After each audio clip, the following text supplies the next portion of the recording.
ఈ పొరపాటు ఎవరిది, ప్రభుత్వందా లేదంటే ముదిరాజు నాయకులదా? ఇది ఒక ప్రభుత్వమే కాదండి, ఇందులో ఒక సిస్టమ్ ఇన్వాల్వ్ అయి ఉంటుంది. ఇప్పుడు తెలంగాణ ఫిషర్మెన్ కోఆపరేటివ్ సొసైటీ, తెలంగాణలో అత్యంత అవినీతి శాఖ ఏదన్నా ఉంది అని అంటే ఒకే ఒక శాఖ తెలంగాణ మత్స్యశాఖ. మత్స్యశాఖలో ప్రభుత్వ అధికారుల నుంచి, ఫిషర్మెన్ కోఆపరేటివ్ సొసైటీ చైర్మన్ నుంచి, జిల్లా స్థాయిలో డైరెక్టర్ల నుంచి ఈ సిండికేట్ వ్యవస్థ ఇదంతా. అట్లాగే ముదిరాజు సంఘాలు కావచ్చు, అటు బెస్త సంఘాలు కావచ్చు.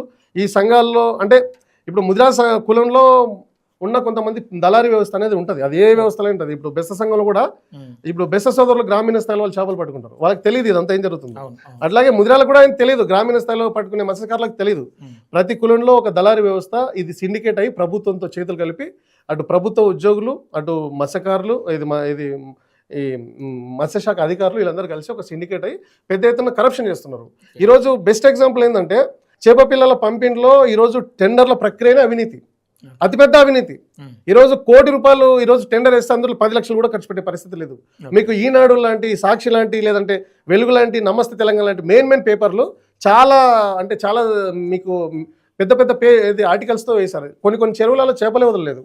ప్రభుత్వ అధికారుల సపోర్ట్ తోటి వెళ్ళి చెరువు గట్టు మీద నిలబడి 4 ఫోటోలు కొట్టేసి చేప పిల్లలు వదిలేసి బిల్లులు తీసుకున్న దాఖలాలు. ఈ స్కామ్ ఎప్పటి నుండి నడుస్తుందన్న? ఇది 2016 నుంచి నడుస్తుంది. 16 నుండి నడుస్తూ ఉంది. ఈ మధ్య కాలంలో గొర్రెల స్కామ్ జరిగింది అని చెప్పేసి బీఆర్ఎస్ హయాంలోనే బయటకు వచ్చింది, పెద్ద ఎత్తున సంచలనం సృష్టించింది.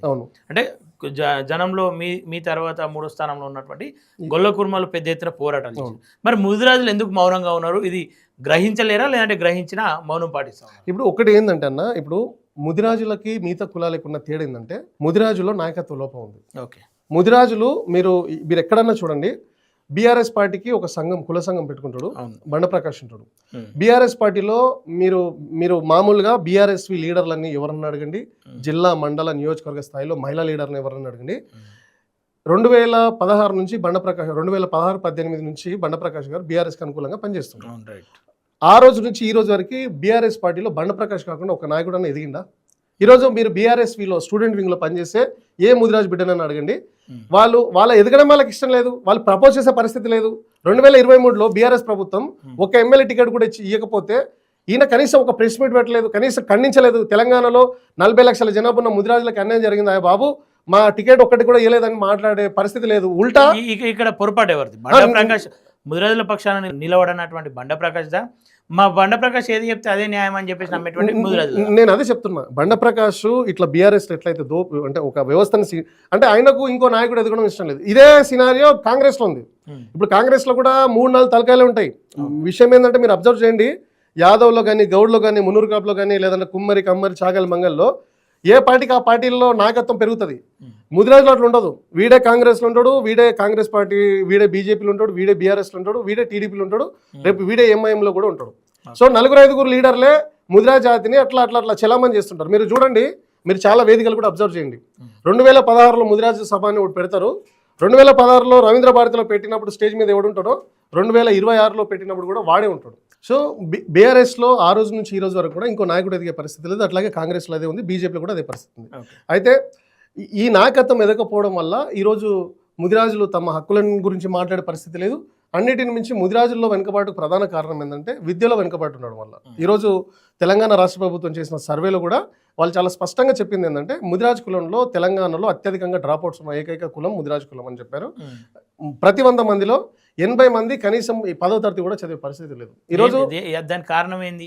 అదే చెప్తున్నాం, విద్య లేకపోవడం వల్ల, రిజర్వేషన్లు లేకపోవడం అనే ఒక కారణం అయితే, రెండోది ముదిరాజులు విద్యకు దూరం కావడానికి ప్రధాన కారణం పేదరికం.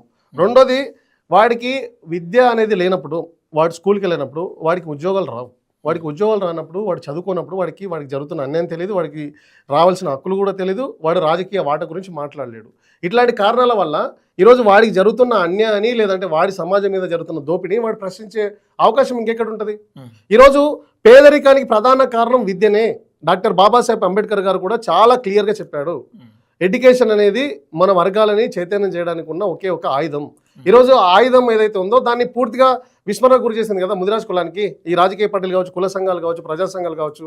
ఈరోజు ఇంత పెద్ద సామాజిక వర్గంలో ఈరోజు కులగణన సర్వే ప్రభుత్వం చెప్పిన డేటా మేము చెప్తుంది కాదు కదా.